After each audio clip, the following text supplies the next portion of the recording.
Saya rasa ada calon bupati yang dulu pernah menjabat sebagai wakil, kemudian mengundurkan diri. Menurut saya harus diberikan kesempatan.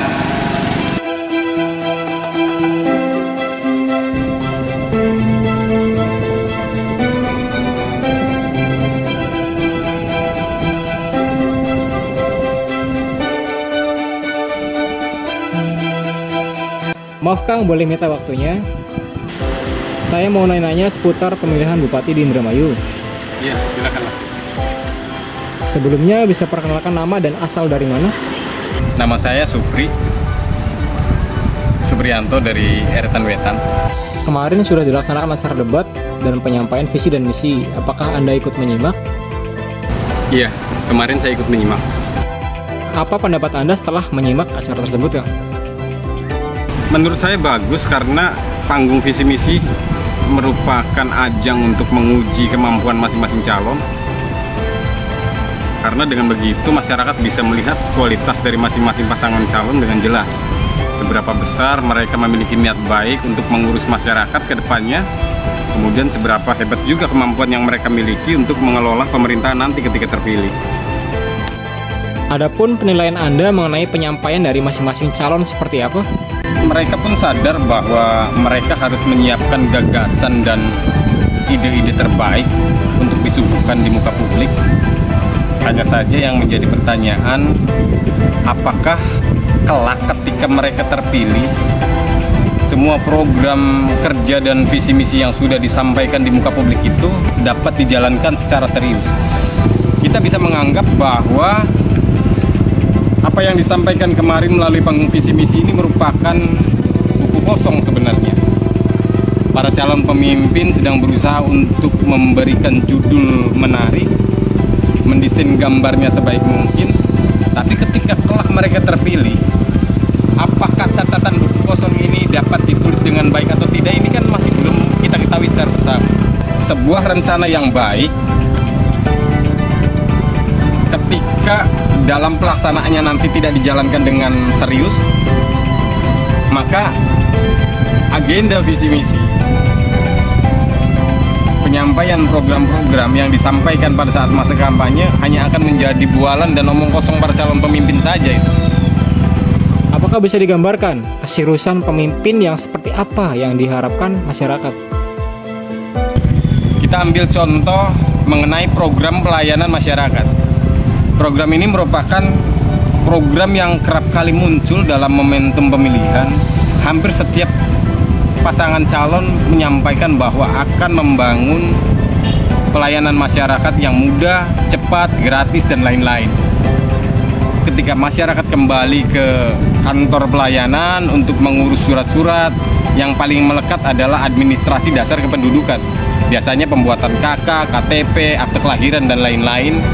Mereka kerap menemui segala bentuk permasalahan yang dianggap ganjil, seperti misalkan ada administrasinya.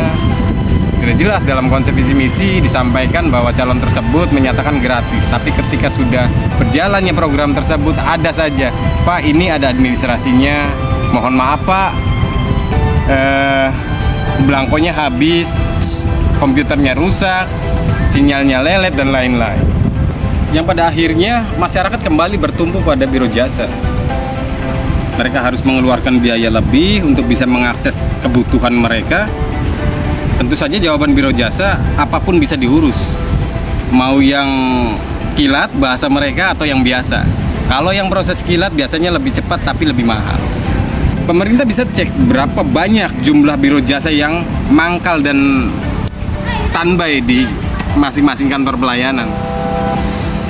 Karena menjamurnya biro jasa di tanah ini merupakan salah satu bukti bahwa pemerintah kita masih belum bisa diandalkan untuk melayani dengan baik. Ada 3 ciri keseriusan pemerintah dalam menjalankan program. Ketika dalam tahap pelaksananya dibarengi dengan pengawasan yang ketat, kemudian pengendalian yang kuat, dan adanya sikap tegas dari pemimpin apabila terjadi pelanggaran-pelanggaran yang dilakukan oleh pejabat yang ada di bawah. Misalkan menyangkut masalah pelayanan masyarakat seperti tadi, bisakah diberikan contoh bagaimana cara untuk menerapkan 3 unsur tersebut? Sebenarnya untuk kasus tersebut tadi yang seperti sudah dijelaskan menyangkut pelayanan masyarakat, banyak cara yang bisa dilakukan. Yang penting satu catatannya, pemimpin jangan lagi membiasakan diri hanya menerima laporan dari bawahan. Semuanya sudah berjalan dengan baik-baik saja, Pak. Asal Bapak senang. Tinggalkan pola-pola lama seperti ini. Pemimpin harus mempunyai kepanjangan pendengaran dan penglihatan untuk bisa melihat situasi yang terjadi di lapangan. Misalkan membentuk tim independen, tim pengawas, tim tersebut harus menjelma, menyatu dengan masyarakat. Biarkan mereka memakai baju petani, baju nelayan, baju buruh untuk mengakses kebutuhan masyarakat di kantor-kantor pelayanan.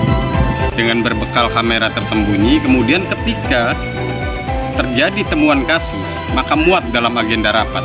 Kemudian perlihatkan bahwa ini loh Pak yang kami temukan di kantor pelayanan yang Anda pimpin. Perlihatkan video tersebut kepada seluruh pejabat yang membawai kantor pelayanan.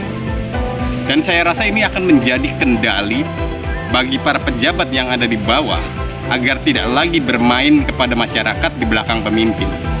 Pemimpin harus memiliki taring untuk melakukan itu.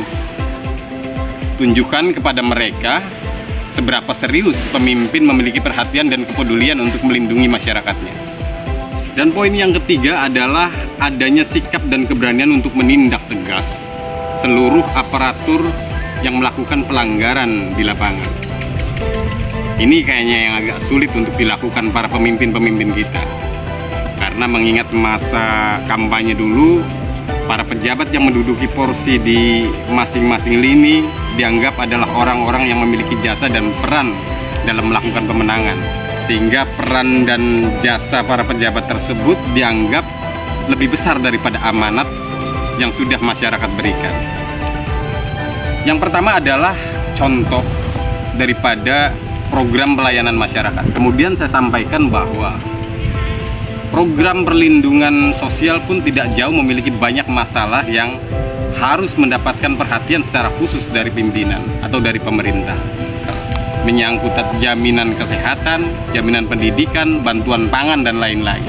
Program tersebut merupakan implementasi daripada amanat negara yang tertuang dalam undang-undang.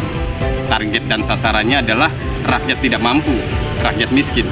APBN digelontorkan tiap tahun dengan jumlah yang tidak sedikit dengan sasaran rakyat tidak mampu.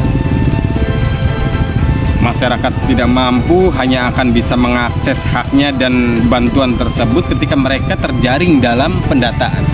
Tapi bisa kita lihat di lapangan, permasalahan pendataan dari tahun ke tahun selalu kacau dan menimbulkan kekisruan. Apa yang menjadi sumber masalahnya? Tidak dijalankan dengan serius. Mereka paham betul apa yang dimaksud dengan updating data yang harus dilakukan secara berkala. Itu tertuang dalam petunjuk pelaksanaannya. Ada buku pedoman pelaksanaannya. Tapi ketika buku itu hanya sebatas teori yang disimpan dalam rak kemudian tidak diaplikasikan pada praktek di lapangan, ini yang akan terus menimbulkan kekacauan di masyarakat. Berbicara tentang kemiskinan ini sebenarnya tidak jauh dengan kesehatan dan kematian. Kapan kita sehat, kapan kita sakit, kapan kita meninggal dunia, kita tidak pernah tahu. Begitu pula dengan kemiskinan. Hari ini kita dinyatakan sebagai orang kaya, kemudian esok lusa kita mengalami kebangkrutan, tidak memiliki kemampuan apapun untuk bisa bertahan hidup. Maka di hari itu juga kita merupakan salah satu target negara untuk dapat menerima bantuan. Kan begitu logikanya.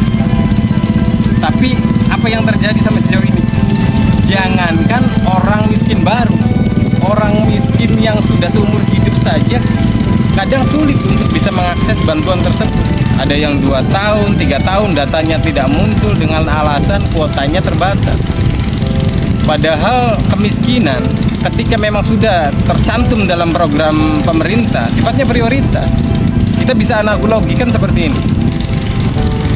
Kita sebagai orang tua memiliki 3 anak yang statusnya sebagai pelajar misalnya. Untuk bisa datang ke sekolah mereka butuh ongkos transportasi dan orang tua hanya memberikan 1.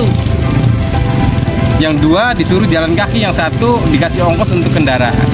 Terus mau sampai kapan kita bisa dianggap sebagai orang tua yang adil di mata anak-anak? Begitupun pemerintah. Pemerintah harus bisa mencari segala macam cara agar makna keadilan ini bisa dapat dirasa. Kita bisa lihat fenomena-fenomena yang terjadi di hari-hari ini. Masing-masing pasangan calon berlomba untuk masuk ke jalan-jalan kampung, mengetuk setiap rumah, menyapa dengan ramah. Tapi setelah mereka terpilih, kadang sikap mereka berubah, lalin dan selalu ingin dihormati. Dan yang lebih menyedihkan lagi, masyarakat kita masih begitu mudahnya untuk dipolitisasi. Masyarakat hanya akan dianggap ada nilainya ketika pesta demokrasi tiba, ketika para calon-calon pemimpin tersebut butuh dukungan dan kepercayaan dari masyarakat. Ini terus diulang dari waktu ke waktu. Oke. Mau sampai kapan kita hentikan drama-drama membosankan seperti ini? Dari ketiga pasangan calon bupati, apakah menurut Anda sudah ada pasangan calon yang dianggap memiliki komitmen yang jelas? Saya rasa ada calon bupati yang dulu pernah menjabat sebagai wakil, kemudian mengundurkan diri. Menurut saya harus diberikan kesempatan. Saya secara pribadi dan berpandangan bahwa jabatan yang dipegang para pemimpin ini hanya bersifat sementara. Kemudian ketika dalam perjalanannya mengalami banyak keterbatasan dalam bekerja, tidak mampu mengemban jabatan secara maksimal, adanya kesadaran moral untuk bisa mengundurkan diri. Statement yang disampaikan oleh calon tersebut menurut saya menarik. Dia dapat menunjukkan rasa malu dan kekhawatiran agar tidak dicap masyarakat sebagai pejabat yang tidak becus bekerja atau makan gaji buta. Bagi saya ini merupakan bentuk komitmen dan kesadaran moral yang bisa dia sampaikan secara terbuka dan tidak semua orang bisa melakukan itu. Oke, masih tersisa 2 poin pertanyaan lagi. Sebelum penutup, apakah Anda termasuk pendukung salah satu pasangan calon? Ya, tentu saja. Tadi disampaikan di awal bahwa keniatan saya untuk datang ke TPS pada tanggal 27 nanti merupakan bentuk dukungan terhadap penyelenggaraan pemilu dan dukungan pula terhadap pasangan salah satu calon. Bahkan menurut saya masyarakat jangan hanya memberikan dukungan di saat pesta demokrasi ini dibuka. Ketika semuanya sudah selesai, kemudian terpilih pemimpin di Indramayu sebagai bupati, dukungan masyarakat harus terus mengalir dengan beraneka ragam cara. Termasuk ketika melihat perjalanan pemerintahan dianggap melenceng dan menyimpang, masyarakat pun harus ada keberanian untuk melakukan kritik. Ingatkan secara terus-menerus sampai pemerintah mau kembali ke jalan yang lurus. Bagi saya itu merupakan dukungan yang sesungguhnya. Dan itu harus dilakukan untuk menjaga citra pemerintah agar tidak terlihat semakin buruk di masyarakat. Kemudian agar tidak terlalu banyak masyarakat yang menjadi korban karena pola salah urus. Mohon izin ya Kang, apa boleh jika hasil dokumentasi ini kami publis? Silahkan. Karena biar bagaimanapun ini kan momentum pemilihan kepala daerah secara nasional ya. Di daerah-daerah lain pun menyelenggarakan. Mudah-mudahan bisa dijadikan acuan untuk disimak. Dan ngomong-ngomong, itu buku apa ya Kang? Tolong bisa diangkat Kang?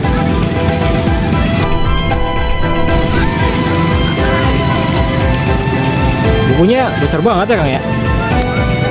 Buku besar kita tetap Al-Quran.